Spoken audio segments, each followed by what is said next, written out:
চলেন জেনে নেওয়া যাক Bangladesh tour of India 2024 two test and 3 T20 এর commentary panel.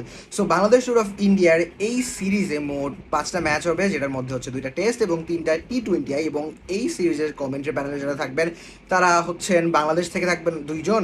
First of all it's of course Atar Ali Khan and the second one is Tamim Iqbal Khan for the first time on a abroad series, like not in Bangladesh. Tamim Iqbal Khan, this is the first time for him.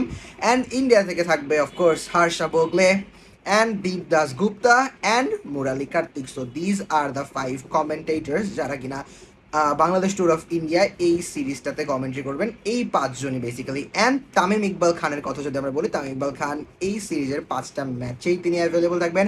আমরা এই 5টা ম্যাচেই তামিম ইকবাল খানের commentary শুনতে পাবো। And alongside with him আতার আলী খান, হার্ষা বোগলে, মুরালি কার্তিক, দীপ দাস গুপ্তা।